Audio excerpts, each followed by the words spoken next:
Hello my dear friends, आप सभी का हमारे चैनल करेंट स्टडी पर स्वागत है। दोस्तों हम बात करेंगे अप्लाइड मैथमेटिक्स सेकंड की। तो अप्लाइड मैथमेटिक्स सेकंड में आज हम आपको बताने वाले हैं समतल के जो महत्वपूर्ण फार्मूले और आपके न्यूमेरिकल्स क्वेश्चंस हैं, इनको डिटेल्स में बात करेंगे। तो देखिए दोस्तों, पिछले वीडियो में भी हमने समतल के जो फार्मूले थे और इंपॉर्टेंट क्वेश्चन थे हमने अपलोड किया। डिस्क्रिप्शन में आपको मैथमेटिक्स सेकंड का आपको प्लेलिस्ट मिल जाएगा, वहाँ से आप देख सकते हैं। दोस्त कहना चाहेंगे एक बात कि अगर आप दोस्त मैकेनिकल के स्टूडेंट हैं या यहाँ पर सिविल के स्टूडेंट या अदर ब्रांच के स्टूडेंट किसी के हैं, अगर आप सभी के सब्जेक्ट में इलेक्ट्रिकल से संबंधित कोई पार्ट है तो मैंने आपको बेसिक इलेक्ट्रिकल के ऐसे बहुत से टॉपिक्स कंप्लीट कर दिए जिसमें आप सभी के, जैसे कि आपको पता है कि आपके मैकेनिकल के स्टूडेंट हैं तो आप सभी को एक कॉमन बुक पढ़नी पड़ती है। अर्थात अगर मैकेनिकल के तो आपको सिविल और इलेक्ट्रिकल का पार्ट पढ़ना होता है जो कि एक बुक में मिलता है, और अगर आप इलेक्ट्रिकल के हैं तो आपको सिविल और आपको मैकेनिकल का पढ़ना पड़ता है, और सिविल के हैं तो मैकेनिकल से इलेक्ट्रिकल का, तो मतलब वो कॉमन कुल मिला के बुक होती है।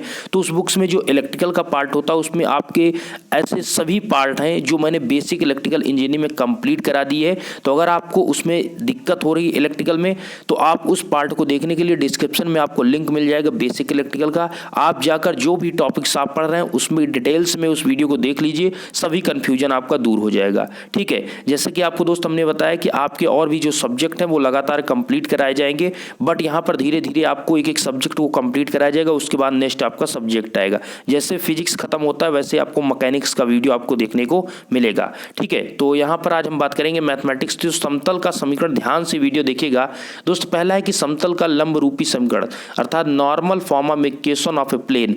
तो ये कंडीशन होता है दोस्त कि उसका फार्मूला होता है LX plus MY plus NZ equal to P। P दोस्त क्या होता है, ये आपके लंब की लंबाई होती है, अर्थात उस समतल से और उस पॉइंट से जो लंब की लंबाई होती है, अर्थात वो आपका O पॉइंट हो गया, वो P पॉइंट। तो ये आपकी जो दूरी होती है आपकी क्या होती है, ये आपकी एक लंबाई होगी। तो समझिएगा यहाँ पर क्या होता है कि आपका O पॉइंट और उस A पॉइंट्स के बीच की दूरी जो होगी वो लंब की लंबाई होगी जो समतल पर लंब डाला जाता है। इक्वेशन आपको याद रखना है, ये अभी हम आपको जब न्यूमेरिकल्स बताएंगे तो बहुत अच्छे से आपको समझ में आ जाएगा। LX plus MY plus NZ equal to P। इसका फार्मूला आप लिखेंगे X cos alpha plus Y cos beta plus Z cos beta gamma equal to P। यहाँ पर ये फार्मूला भी आता है, या ये लिखिए ये कंडीशन पे डिपेंड करता है कि आप कौन सा वहाँ पर लगाएंगे। और L इक्वल टू आपको cos alpha, M equal to cos beta और N equal to cos gamma यहाँ पर लिखा गया है। ठीक है, मतलब ये L की वैल्यू है दोस्त। ये चीज़ें हमने आपको जब आपको हमने अंतरिक्ष में बिंदु से टॉपिक जो हमने कंप्लीट किया था वो टॉपिक, उसमें ही हमने इसको बताया था। जो स्टूडेंट पहले से देख रहे होंगे उनको किसी भी प्रकार की यहाँ पर प्रॉब्लम नहीं होने वाली। आप वीडियो को देखते रहें, क्लियर समझ में आ जाएगा सभी पॉइंट्स। तो देखिए दोस्त, यहाँ पर ये आपका फार्मूला था। ठीक है, अब देखिए यहाँ पर नेक्स्ट आपका है समतल के व्यापक समीकरण को लंब रूप में बदलना। देखिए जैसे आपको एक समीकरण दिया गया उसको आप लंब अर्थात नॉर्मल फॉर्म में अगर चेंज करना है तो किस प्रकार करेंगे। तो देखिए नॉर्मल अगर समतल का समीकरण जो आपको दिया गया है यहाँ पर, मतलब ऐसा आपको एक इक्वेशन दिया गया general equation LX plus AX plus BY plus CZ plus D equal 0। इसको हमको लंब फॉर्म में चेंज करने के लिए ये होता है, अर्थात उसको हम लिखेंगे LX plus MY plus NZ equal to P। फिर आपको एक हम बताएंगे अभी पैरेलल कैसे चेंज होता है। पहले ये समझ लीजिए लंब रूप में अगर आप एक जनरल इक्वेशन को अगर चेंज करते हैं नॉर्मल फॉर्म में तो कैसे चेंज करेंगे। तो सिंपली उसको क्या करना है दोस्त, जहां आपको यहाँ पर D को हटाना और यहाँ P लगाना है, अर्थात LX plus MY plus NZ equal to P में बदलना होगा। इसके लिए आपको XYZ के पद में बाएं पक्ष और अचर पर D को दाहिने पक्ष में रखें। अर्थात यहाँ पर जैसा कि देख सकते हैं XYZ को बाएं, अर्थात जैसा कि ये आपका पार्ट है इसको इस साइड में रखिए और आपको D वाला पार्ट इस साइड में रखना है। किधर रखना है दोस्त, आपको दाहिने सिरे की। बात इतनी सी दोस्त, ये न्यूमेरिकल से जब आपको बताएंगे तो ये ज़्यादा समझ में आएगा, फार्मूले से आप उतना नहीं समझ पाएंगे। ठीक है, ये चीज़ें यहाँ पर दर्शाई गई, इसका भी अब आपको मतलब ज़्यादा नहीं समझ में आएगा। आइए क्वेश्चन लगाएंगे तो ज़्यादा बेटर होगा। तो एक और फार्मूला यहाँ पर देख लीजिए, अगर दिए गए समतल के समांतर समीकरण पूछ लेता है तो आपको अगर दोस्त नॉर्मल फार्मूला जो आपका होता है तो यहाँ पर आपने क्या देखा दोस्त कि समतल का समांतर समीकरण जब आप प्राप्त करते हैं तो ये आप यहाँ पर कांस्टेंट के की वैल्यू देख रहे हैं, हमने इसी साइड ऐड किया है, और जो आपका लंब का होता है वो इक्वल के मतलब इस साइड में दाएं पक्ष की ओर ऐड किया जाता है। तो इसको ध्यान देना है कि आपको इस प्रकार से सिंपल फॉर्म में अगर दिया रहेगा तो इसको चेंज करना है। तो ये जो आपकी वैल्यू होती है डी की बाद जो वैल्यू होती है उसी को चेंज किया जाता है। अभी न्यूमेरिकल्स आइए इंक्लूड करेंगे तो अच्छे समझ में आएगा दोस्त। थोड़ा फार्मूला का ओवरव्यू देख लीजिए कैसा होता है तो फिर चलते हैं।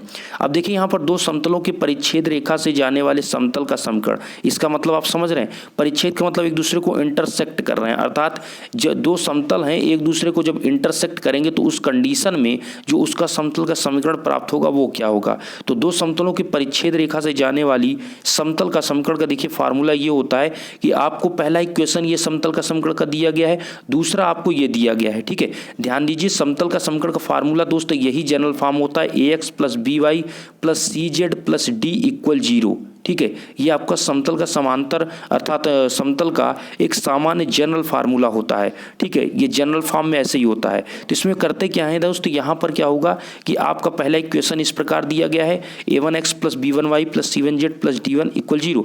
दूसरा आपको a2x plus b2y plus c2z plus d2 equal 0 ये दिया गया है। इसमें क्या है कि दोनों आपको इक्वेशन इस प्रकार दिए गए हैं और इसमें पूछा समतल का इंटरसेक्ट वाला आप बताइए समीकरण क्या होगा। तो कुछ नहीं करना दोस्त, आपको पहला पॉइंट से ये ध्यान देना है कि आपको ये जो आप पार्ट्स देख रहे हैं a1x plus b1y plus c1z ये चीज़ को आप लिख दीजिए प्लस d1 को एक बार, और फिर आप सेकंड को लिखने से पहले बीच में आप लिखेंगे प्लस लेमडा, उसके बाद आप सेकंड को पूरे को लिखकर इक्वल 0 दिखा दीजिए। समझिएगा बात को, पहले को आपको पहले को लिखना है पूरा, फिर प्लस लेमडा करके इनटू में दूसरे वाले को लिखकर 0 दिखाना है। नेक्स्ट आपका स्टेप ये है कि दोस्त आप अब यहाँ तो ये चीज़ वही रहेगा, लेकिन ये वाला जो पार्ट है आपका इसको पूरे को लेमडा से मल्टीप्लाई करना होगा। जब आप सभी को लेमडा से मल्टीप्लाई कर देंगे उसके बाद x के पार्ट को और y के पार्ट को और z के पार्ट को सिंपली यहाँ पर अलग करना होगा, अर्थात यहाँ पर एक a1x होगा और यहाँ पर आपका a2x लेमडा होगा। ठीक है, तो इसमें से x कॉमन लेंगे तो आपका a1 प्लस लेमडा a2 बचेगा और बाहर x बचेगा।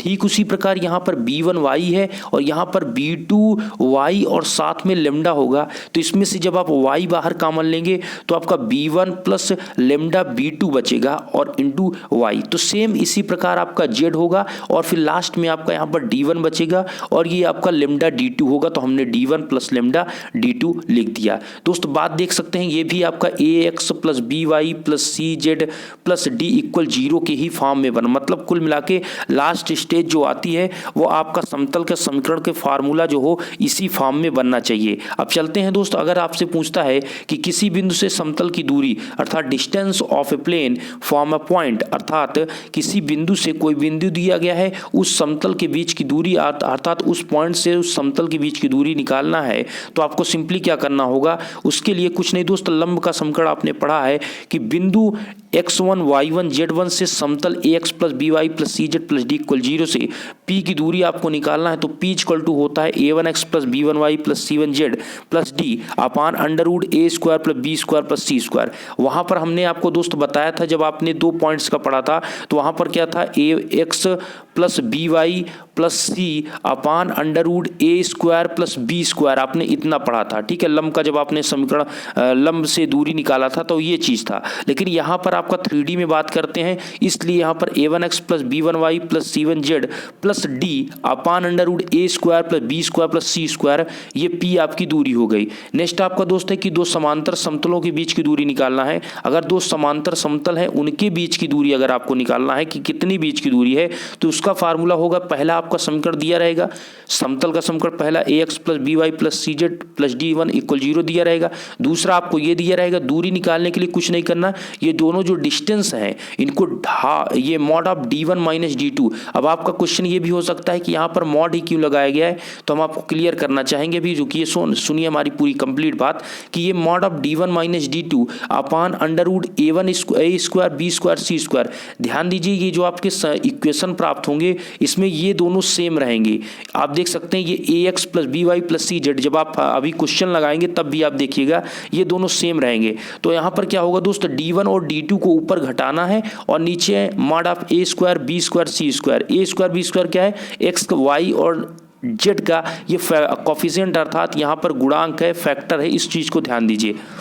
अब मॉड क्यों लगाया गया है? तो दोस्त आपको पता है दूरी कभी निगेटिव नहीं होती है, इसलिए सदैव पॉजिटिव के लिए आपका कुछ भी आएगा, निगेटिव पॉजिटिव आपका मतलब आपका अंदर घटाने पर कुछ भी आता है, लेकिन आपको सदैव यहाँ पर पॉजिटिव आएगा, क्योंकि मॉड इसीलिए लगाया जाता है कि निगेटिव को पॉजिटिव कर देता है। तो बात यहाँ पर यही है कि मॉड लगाने का मतलब है कि दूरी सदैव आपकी पॉजिटिव होती है, दूरी निगेटिव नहीं होती। इस चीज़ को कभी नहीं, दूरी कभी -2 -3 आपने कभी नहीं सुना होगा, अगर सुना तो वो गलत है, ठीक है। -2 -3 नहीं होता, दूरी कभी माइनस नहीं हो सकती दोस्त, दूरी आपकी 1 2 3 इस प्रकार से हो सकती है, कुछ तो डिस्टेंस होगी। ओके, दो समतलों के बीच अब कोण याद करते हैं। तो समतल अगर आपके यहाँ पर देख सकते हैं, एक समतल M है, एक N है, और इनके बीच अगर आप यहाँ पर कोण देखेंगे, इनके बीच थीटा एंगल कोण दिखाया गया है, तो इनके बीच जो कोण है वो कैसे निकलेगा? तो देखिए पहले समतल का समीकरण का यहाँ पर फार्मूला, यहाँ पर आपका जो समतल का समीकरण है वो a1x + b1y + c1z + d1 = 0 है। दूसरे समतल का समीकरण है a2x + b2y + c2z + d2 = 0 है। अब इनके बीच जब आप निकालेंगे तो इसका फार्मूला होता है दोस्त cos theta a1 a2 + b1 b2 + c1 c2 / √a1² b1² c1² * a2² b2² c2²। बात इतनी सी है, आपको करना क्या है दोस्त, यहाँ पर a1 a2 अर्थात पहले x का पार्ट को आपका जो कोफिशिएंट है a1 a2 करना है, प्लस करना है, फिर b1 b2 का करना है y के पार्ट का, फिर प्लस करना है, फिर आपको z के पार्ट का c1 × c2 करना है। लेकिन ध्यान दीजिएगा d1 और d2 से यहाँ पर आपका कोई रिलेशन नहीं होगा। Okay, only x y z के यहाँ पर फैक्टर गुणांक से मतलब है और कोई से मतलब नहीं है। और नीचे भी आप देख सकते हैं, आपका नीचे एक समीकरण का a² a1² b1² c1² करना है, फिर दूसरे समीकरण का a2² b2² c2²। इस प्रकार आपका यहाँ पर से cos थीटा अर्थात थीटा का मान आप निकाल सकेंगे। अब चलते हैं यहाँ पर आपको हम कुछ फैक्टर्स और एक थोड़ा समझ लीजिए कि जब आपका थीटा बराबर π/2 हो, अर्थात इस कंडीशन में क्या हो, दोनों समतल जो हो क्या हो 90 डिग्री पे अर्थात लंब हो, उस कंडीशन में फार्मूला बनता है a1 a2 + b1 b2 + c1 c2 = 0। और इसी प्रकार अगर वो समांतर होंगे तो आपका फार्मूला होगा a1/a2 = b1/b2 = c1/c2। ठीक है, ये ऑलरेडी हमने आपको अंतरिक्ष में बिंदु जो आपको पढ़ा रहे थे उसी में हमने इसको कंप्लीट कर दिया था, लेकिन यहाँ पर ये फैक्टर था तो हमने इसको इंक्लूड कर दिया। इसी प्रकार दोस्त यहाँ पर आपको देख सकते हैं समतल का लंब समीकरण lx + m1y + n1z = P1 दिया है, और दूसरा आपको दिया है L2x + m2y + n2z = P2। इसमें आप यहाँ पर देख सकते हैं cos थीटा = फार्मूला आ जाएगा L1 L2 + m1 m2 + n1 n2, मतलब L1 L2 + m1 n2 + n1 n2 = cos theta जो आया है ये समतलों के लंब का समीकरण है। ठीक है, और इसी पर यहाँ पर आपको दिया गया है, जैसा देख सकते हैं जब ये चीज़ आपको ये प्राप्त हुआ, यही चीज़ ये लिखा गया, ये चीज़ प्राप्त हुआ, तो अब अगर ये लंबवत है, ये परस्पर दोनों क्या है, समतल लंबवत हैं, उस बराबर क्या होगा दोस्त, थीटा बराबर 90 डिग्री होगा अर्थात π/2। तो उसमें cos 90 का मान कितना होता है, cos 90 का मान आपका 0 होता है। तो cos 90 का मान जब 0 हो जाएगा तो सिंपली आपका L1 L2 + m1 n2 + n1 n2 = 0 आपका आ जाएगा। और सेकंड कंडीशन है, अगर वो दोनों पैरेलल होंगे अर्थात जो समतल हैं वो अगर समांतर हैं, पैरेलल हैं, तो उस कंडीशन में थीटा बराबर क्या हो जाएगा, 0 अर्थात उनके बीच कोई भी एंगल नहीं होगा। और cos 0 का मान कितना होता है दोस्त, cos 0 का मान आपका 1 होता है। तो इसीलिए यहाँ पर आपको जो फार्मूला बनता है वो L1/L2 = m1/n2 = n1/n2। कुल मिलाकर आपको जो समतल दिया रहेगा उसके जो L1 L2 के फैक्टर उनको अपान में करना है और कुछ भी नहीं। ठीक है, अब चलते हैं, देखिए आपको न्यूमेरिकल सब बताते हैं। अब न्यूमेरिकल्स की बात आती है। देखिए ये आप देख सकते हैं डिप्लोमा 2011 में क्वेश्चन पूछा जा चुका है, ध्यान से क्वेश्चन समझिएगा।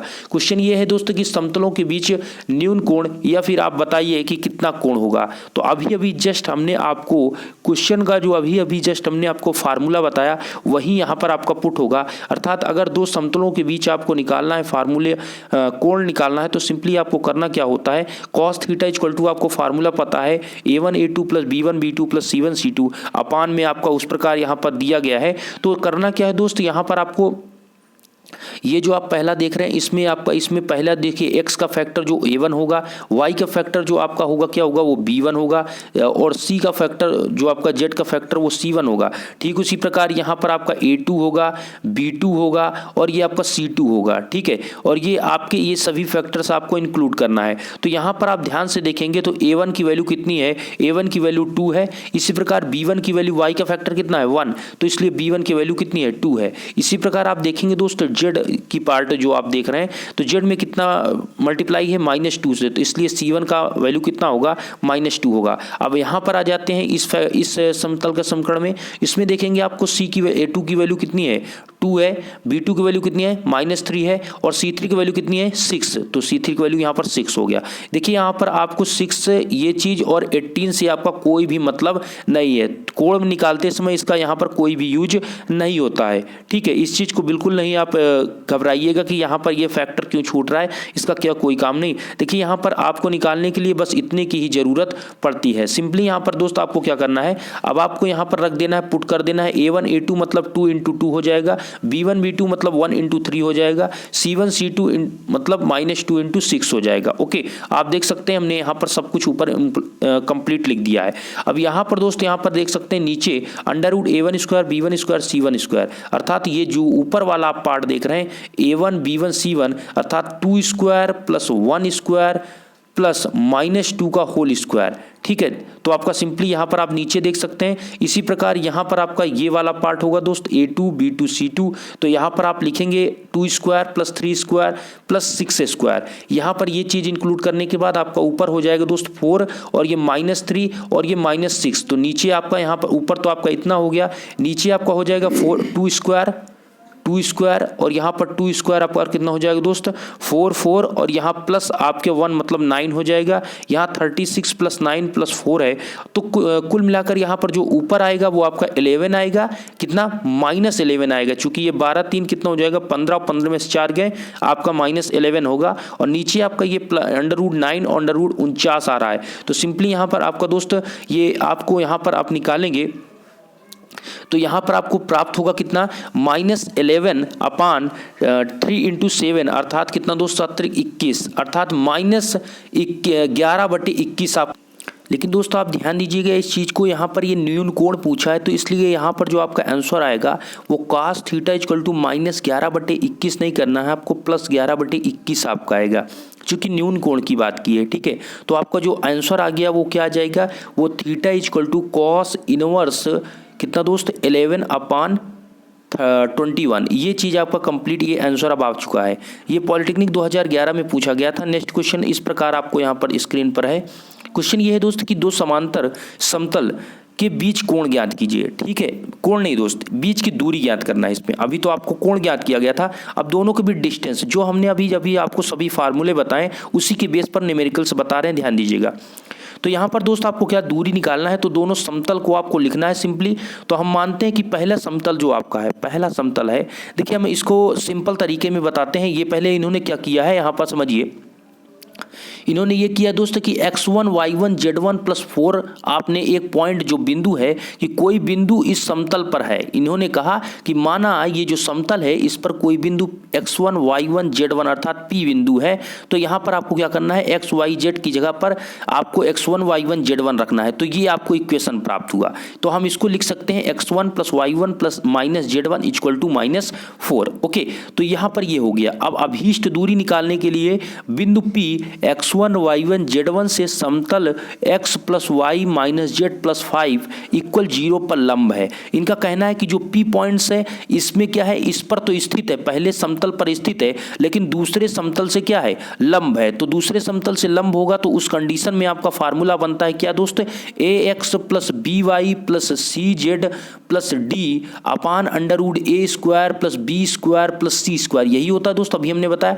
तो देखिए यहाँ पर इन्होंने क्या किया दोस्त, यहाँ पर सिंपली x + y - z + 5 जो था उसको यहाँ पर ऊपर के पार्ट पर रख दिया और नीचे आपका क्या किया गया, ध्यान दीजिएगा, नीचे इन्होंने क्या किया, ये 1² + 1² + 1² नीचे किया गया, अर्थात x y का जो फैक्टर है वो a² b² c² किया। और ऊपर आप ध्यान से देखेंगे तो यहाँ पर x1 + y1 - Z1 की जगह पर कितनी है वैल्यू, -4। इसकी वैल्यू कितनी है दोस्त, -4 है। तो सिंपली यहाँ पर क्या लिख दिया गया, इसकी जगह पर -4 लिख दिया गया, +5 कर दिया गया और अपान में √3 आ जाएगा और आपका आंसर आ जाएगा 1/√3। सदैव ध्यान रखिएगा निगेटिव भी आता है तो उसको आपको पॉजिटिव करना है, क्योंकि आपकी दूरी क्या होती है, पॉजिटिव होती है। अब आपको सिंपल वे बता देते हैं, इन्हें तो इस प्रकार किया है। हमने आपको फार्मूला दोस्त अभी बताया था, mod of d1 - d2 upon √a² + b² + c²। तो कुछ भी नहीं करना, आपको लिखना है mod of d1 upon d2। जब आप लिखेंगे तो मॉड ऑफ d1 - d2 का मतलब यहाँ पर समझिए, ये आपकी एक दूरी आपकी d1 4 है, एक दूरी आपकी 5 है, एक दूरी आपकी 4 है, एक दूरी 5 है। तो मॉड ऑफ d1 - d2 करना है, तो अर्थात 4 - 5 अपान √1² + b² + c² अर्थात 1² हो जाएगा, +1² प्लस -1 का होल स्क्वायर। ठीक है, कुल मिला के -1 वो आपका +1 ही हो जाएगा। तो यहाँ पर ऊपर क्या आएगा, -1 आएगा अपान मॉड ऑफ -1 आएगा, नीचे आपका √3। तो ये आपका हमने आपको बताया दूरी आपके सदैव पॉजिटिव होती है, इसलिए आपका 1/√3 आया। तो सिंपल वे में आपको इतना ध्यान देना है कि ये आपकी d1 है, ये आपकी d2 है और हमने आपको अभी भी जस्ट ये फार्मूला बताया था। क्या बताया था दोस्त, आप देख सकते हैं, देखिए ये चीज़ हमने बताया था आपको। ये देखिए डिस्टेंस जब दो समतल के बीच निकालना है तो mod of d1 - d2 upon √a² b² c²। जो a b c होता है दोस्तों ये दोनों के लिए सेम होता है, सदैव इस चीज़ को ध्यान रखिए। आप देख सकते हैं इसमें जो आपका x + y - z है, x + y - z है, ये दोनों क्या होते हैं, ये आपके दोनों सेम होते हैं। क्या होते हैं, मतलब इक्वल होते हैं, सेम होते हैं। तो आपको बस करना कुछ नहीं, ऊपर जो आपकी ये दूरी है d1 - d2 करना है और नीचे a² b² c² करना है। a² b² c² क्या है, a b c x और y और z का जो फैक्टर है, जो मल्टीप्लाई है, जैसे यहाँ पर 1 है, ये 1 है, ये -1 है। ठीक है, तो आशा करते हैं यहाँ तक आपको बिल्कुल क्लियर समझ में आ रहा होगा सभी पॉइंट्स।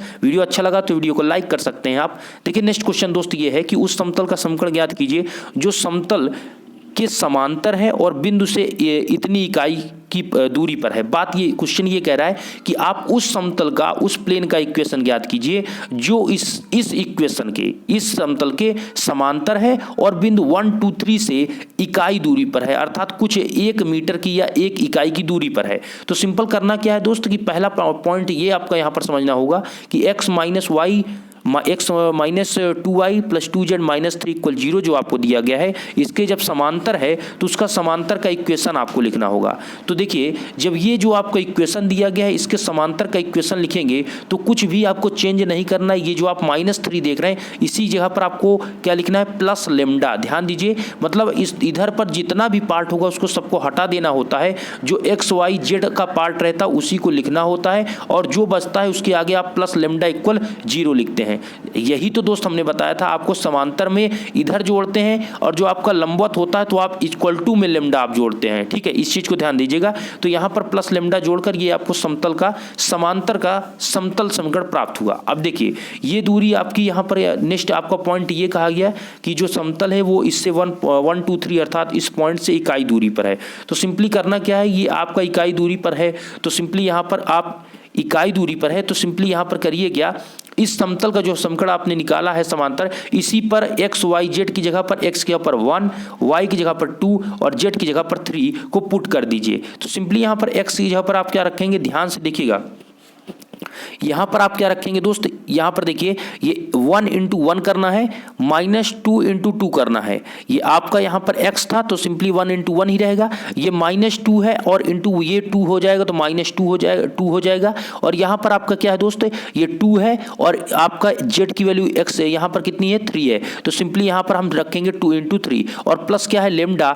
कुल मिलाकर ये ऊपर इक्वेशन अभी जस्ट हमने यही तो बताया दोस्त, जब लंब की दूरी आप निकालते हैं तो ax + by + cz + d upon √a² + b² + c² और ये ऊपर है मॉड ऑफ, तो यही तो आपका होता है। तो वही चीज हम यहाँ पर इस समतल, ये यही तो दोस्त आपसे कहा कि उस समतल का उस समतल का समीकरण ज्ञात कीजिए जो समतल इतनी समांतर है, अर्थात x - 2y + 2z - 3 के समांतर है और तथा बिंदु 1 2 3 से इकाई दूरी पर है। तो दूरी की बात आती है तो वहां पर लंब की दूरी के निकालने का फार्मूला है तो यही है आपका। इसी वैल्यू पर आपको क्या करना है, एक्स वाई जेड अर्थात 1 2 3 के मान को पुट करना है और नीचे अंडर रूट ए स्क्वायर बी स्क्वायर सी स्क्वायर करना है, अर्थात 1 का यहाँ पर कितना, आप ध्यान से देखेंगे यहाँ पर, अब यहाँ पर एक पॉइंट्स आप गलती कर सकते हैं कि ये पॉइंट्स का ही आप यहाँ पर अंडर रूट ए स्क्वायर बी स्क्वायर सी स्क्वायर कर सकते हैं, ये बिल्कुल गलत होगा। यहाँ पर क्लियर क्या है कि जो एक्स वाई और जेड का जो यहाँ पर गुणांक है, जो फैक्टर है, उसका आपको स्क्वायर करके रूट करना है। इस चीज को ध्यान दीजिएगा, क्योंकि आपका ये एक्स का गुणांक कितना है 1 का स्क्वायर करेंगे, वाई का गुणांक कितना है -2 का स्क्वायर करेंगे, जेड का गुणांक कितना है 2 तो 2 स्क्वायर करेंगे। ठीक है, इस चीज को कभी पॉइंट्स का स्क्वायर नहीं करना है। ठीक है, तो यहाँ पर अब आपका दोस्त ऊपर हो जाएगा कितना, ये आपका ऊपर हो जाएगा 1 -4 + 6 + लेमडा। तो यहाँ पर ओवरऑल जो आएगा आपका ये -5, ये आपका कितना होगा, यहाँ पर -3 + 6 आपका +3 + लेमडा होगा। कुल मिलाकर ऊपर सॉल्व करेंगे तो 3 + लेमडा होगा और नीचे आपका आ जाएगा √9 और √9 को लिख सकते हैं कितना 3, तो 3 + लेमडा/3। और ये क्या है दोस्त, ये आपका इकाई दूरी पर है, अर्थात एक इकाई का मतलब 1 होता है, तो इसलिए आपका ये हो जाएगा 3 + लेमडा/3 = कितना 1। अब देखिए यहाँ पर मॉड ऑफ लगा था तो इसलिए आपका +-1 दोनों होगा। ठीक है, इस चीज को ध्यान दीजिए, +-1 दोनों होगा तो सिंपली आपका 3 + लेमडा = +-3 हो जाएगा और लेमडा = आपका एक 0 मान आएगा, एक लेमडा = -6 आएगा। चूंकि 3 इधर जाएगा, जब प्लस लेंगे तब 0 हो जाएगा, लेकिन जब ये माइनस लेंगे तो ये भी आपका उधर जाएगा तो माइनस होगा, तो -3 -6 हो जाएगा। तो लेमडा के 2 मान आपको प्राप्त हो गए, एक लेमडा का मान 0, एक लेमडा का मान -6। अब कुछ नहीं करना दोस्त, आपको एक बार लेमडा का मान क्या रखना है, ये जो आपने समीकरण निकाला था समांतर समतल का समीकरण, उसी में आप लेमडा की जगह पर रख दीजिए एक बार 0, तो आपको एक इक्वेशन प्राप्त हो जाएगा x - 2y + 2z = 0। दूसरा आपको क्या रखना है, लेमडा की जगह पर आपको -6, तो दूसरा आपको प्राप्त हो जाएगा x - 2y + 2z - 6 = 0। ये आपको 2 इक्वेशन प्राप्त हुए, यही है उस समतल के समीकरण। क्या है दोस्त, यही आपके समतल के अभीष्ट समीकरण है। तो करना क्या था दोस्त, इसमें आपको पहले समतल का समीकरण लिखना था, फिर आपको समतल के बीच की इस बिंदु 1 2 3 के बीच की दूरी निकालनी थी। उसी दूरी में आपको लेमडा की वैल्यू प्राप्त हुई और लेमडा की वैल्यू उठाकर आपने इसमें रख दिया और आपका कंप्लीट आंसर आ गया। नेक्स्ट क्वेश्चन दोस्त इस प्रकार है, जो कि ये पॉलिटेक्निक 2004 में क्वेश्चन पूछा जा चुका है। देखिए इसी प्रकार के बेसिक क्वेश्चन आपसे रिपीट होते हैं, तो इन क्वेश्चनों को आप ध्यान से समझिए। क्वेश्चन ये है दोस्त कि आपको दिया गया है x, देखिए यहां पर क्वेश्चन ये आपको दिया गया है 2x - 3y + 4z = 3, 3x + y - z = 5। प्रतिच्छेद से होकर जाने वाले उस समतल का समीकरण ज्ञात कीजिए जो रेखा आपको यहाँ पर दिया गया है x - 4/1 y + 3/-2 = z - 1/3 के समांतर हैं। प्रतिच्छेद का मतलब आप समझ रहे हैं, इंटरसेक्ट मतलब दो समतल जो जा रहे हैं वो जहां इंटरसेक्ट कर रहे हैं, तो उनके इंटरसेक्ट से होकर जो समतल बन रहा है उस समतल का जो समीकरण है वो इसके पैरेलल है। तो कैसे इसको सॉल्व करेंगे समझिए। तो पहले आपको प्रतिच्छेदी समतल का समीकरण ज्ञात करना होगा। उसको निकालने के लिए हमने अभी ऑलरेडी आपको फार्मूला बताया, आप देख सकते हैं। हमने यही बताया था कि दो समतल से, यहां पर देख सकते हैं, दो समतल से प्रतिच्छेद रेखा के जाने वाले समतल का समीकरण किस प्रकार, ये पहला इक्वेशन आपको समतल पहला दिया गया है, ये दूसरा समतल है। इसको दोनों को किस प्रकार से हमने आपको अभी समझाया था ऊपर कि कैसे इसको सॉल्व करना था। तो सिंपल यहां पर हमने आपको बताया था कि एक बार ऐसे लिखना है पहले इक्वेशन को, फिर आपको प्लस करना है, लेमडा लिखना है, फिर दूसरे इक्वेशन को लिखना है, फिर यहां पर एक्स और वाई और जेड के पार्ट को अलग अलग कर लेना है। चलिए अब देखिए क्वेश्चन को करते हैं तो ज्यादा यहां पर आपको समझ में आएगा। देखिए क्वेश्चन क्या है। क्वेश्चन आपका इस प्रकार यहाँ पर कंप्लीट आपको यहाँ पर दिख रहा है। देखिए क्वेश्चन में ये है दोस्तों कि आपको सिंपली यहाँ पर आपको प्रतिच्छेदी का लिखेंगे, तो जैसा हमने बताया पहले इक्वेशन को आप लिख देंगे, ठीक है, प्लस लिखेंगे लेमडा, फिर दूसरे इक्वेशन को आप लिख देंगे, इक्वल कर देंगे 0। प्रतिच्छेदी का समीकरण लिखने के लिए यही होता है इंटरसेक्ट के लिए, ठीक है।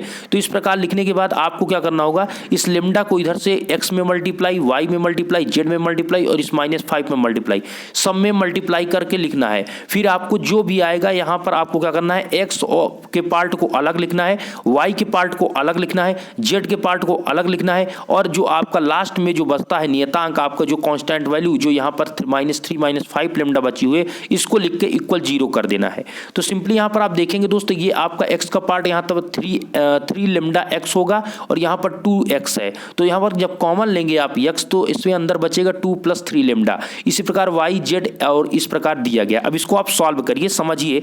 तो यहाँ पर देखिए, यहाँ पर आपका किसके समांतर है, ये आपको यहाँ पर दिया गया है रेखा x -4/1 equal to y + 3/-2 equal to z -1/3 इसके समांतर है। क्या है, इसके समांतर। तो इस कंडीशन में दोस्त होता है कि जब रेखा आपकी समांतर होगी, समझिएगा, रेखा 2 के समांतर है अर्थात 2 पर अभिलंब एक लंबवत होगा। बात यहाँ पर दोस्त ये होती है, तो यहाँ पर दोस्त आप देख सकते हैं जब 2 के समांतर होगा तो उस कंडीशन में जो अभिलंब के उस कंडीशन में लंबवत होगा। अर्थात दोस्त जब यहाँ पर दो समतल क्या हैं, दो समतल पैरेलल हैं, तो ये क्या होंगे, एक दूसरे के यहाँ पर क्या है, एक दूसरे के तो पैरेलल यहाँ पर, लेकिन ये एक दूसरे के अभिलंब के लंबवत होंगे। तो वही चीज़ यहाँ पर कहा गया कि उस कंडीशन में जो आपका लंबवत का फार्मूला होता है वो a1 a2 + b1 b2 + c1 c2 = 0 होता है। तो सिंपली यहाँ पर आपका a1 a2 का वैल्यू आपको प्राप्त है। अब ध्यान से देखिएगा a1 a2 की वैल्यू कहाँ से आपको मिल रहा है। देखिए a1 की वैल्यू आपको, ये आप ध्यान से देखिए, ये जो आप यहाँ पर देख रहे हैं ये 2 + 3 लेमडा, 2 + 3 लेमडा और इनटू में कितना 1 से मल्टीप्लाई हो रहा है, और फिर आप लिख रहे हैं लेमडा -3 इंटू -2 से मल्टीप्लाई हो रहा है, फिर 4 - लेमडा इंटू 3 से मल्टीप्लाई रहा है। बात यहाँ पर दोस्त ये है कि जो आपने ये इक्वेशन निकाला है, ये इक्वेशन जो आपका है, यहाँ पर जो आपका ये इक्वेशन है, ये इक्वेशन में क्या किया जा रहा है, x की जगह पर 1, y की जगह पर -2 और z की जगह पर कितना दोस्त 3। तो यहाँ पर जब आप पुट करेंगे तो यहाँ पर ये आपका इस प्रकार के दिखेगा, ठीक है। और यहाँ पर इस चीज़ को सदैव ध्यान रखिएगा, यहाँ पर इस चीज़ को सदैव ध्यान रखना है आपको, जो आप लिखेंगे ये -3 -5 लेमडा आपको नहीं लिखना है। इस चीज़ को ध्यान रखिए, चूंकि आपका जो प्रतिबंध है वो a1 a2 + b1 b2 + c1 c2 = 0 है। इस चीज़ को ध्यान रखिएगा, नहीं आप गलती करेंगे तो आपका कभी आंसर नहीं आ पाएगा।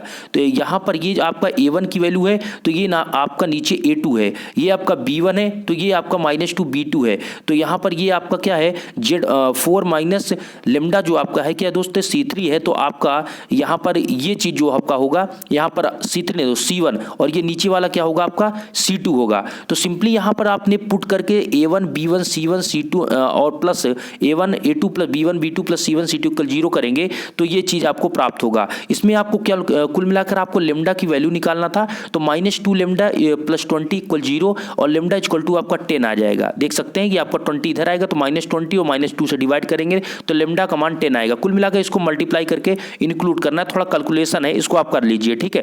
तो लेमडा का मान कितना है, 10 आया। अब जब लेमडा का मान दोस्त आपको प्राप्त हो गया तो आपको इक्वेशन यहाँ पर प्राप्त हो चुका है। क्यों, क्योंकि आप अब यहाँ पर लेमडा के मान को समीकरण नंबर 2 में रख दीजिए।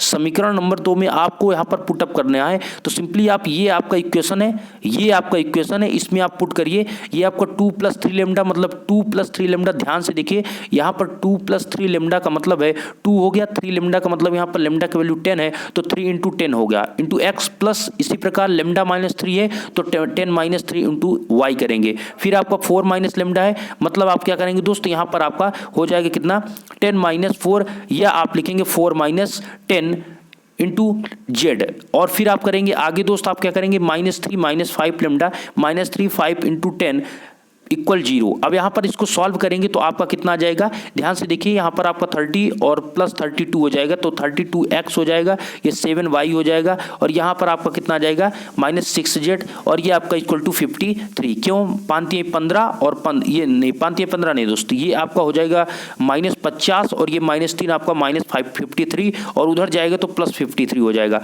तो सिंपली आपका 32x + 7y - 6z = कितना आ गया आपका 53। तो यहाँ पर ये अभीष्ट जो आंसर आया है ये इंपॉर्टेंट क्वेश्चन थे जो कि हमने आपको बताया। आज की वीडियो यहीं तक, आशा करते हैं वीडियो आपको अच्छा लगा होगा, सभी पॉइंट्स क्लियर होंगे। इसी प्रकार वीडियो देखने के लिए हमारे इस चैनल को सब्सक्राइब करके देखिए। मैं आपसे फिर से कहना चाहूँगा, ये जो आपको हमने क्वेश्चन बताया, जब तक आप इसको अपने से रफ कॉपी में लगाने की कोशिश नहीं करेंगे तब तक आपको नहीं अच्छे समझ में आएगा। इस चीज़ को ध्यान दीजिए। तो कोशिश करें जब आप वीडियो को देख लें या वीडियो देखते रहें तभी रफ और पेन को लेकर बैठें और हमारे साथ क्वेश्चन को पुटअप करते रहें, जिससे आप ज़्यादा से ज़्यादा क्वेश्चन क्वेश्चन को लगाएंगे और प्रैक्टिस करेंगे तो आप मैथमेटिक्स सब्जेक्ट ही दोस्तों ऐसा है कि आपको ज़्यादा से ज़्यादा प्रैक्टिस करने की जरूरत पड़ती है, तो क्यों ना आप प्रैक्टिस करें। और जितना ज़्यादा आप प्रैक्टिस करेंगे सभी क्वेश्चन में एक नया रूल आपको, एक अच्छा बेसिक आपको मिलेगा, जिससे आप सभी क्वेश्चन को एक दूसरे से कंपैरिजन, देखिए जितना नंबर आप क्वेश्चन लगाते हैं तो उतना ही ज़्यादा आप उससे एक दूसरे से कंपैरिजन कर पाते हैं, और जब एक दूसरे से कंपैरिजन करते हैं तो सभी में कन्फ्यूजन खत्म हो जाता है। ठीक है, इस चीज़ को ध्यान रखिए। जैसे आपको दो टाइप्स के क्वेश्चन है, एक लंब का है, एक समांतर का है, तो उसमें लंब और समांतर का जब तक आप दोनों टाइप्स के क्वेश्चन नहीं लगाएंगे तब तक आप नहीं समझ पाएंगे कि लंब क्या है और समांतर का क्या है। तो दोनों टाइप्स का या जितने भी टाइप्स के क्वेश्चन होते हैं बनते हैं, किसी भी टॉपिक्स की हम बात कर रहे हैं, तो आपको पूरा डिटेल्स में लगाने की जरूरत है। धन्यवाद।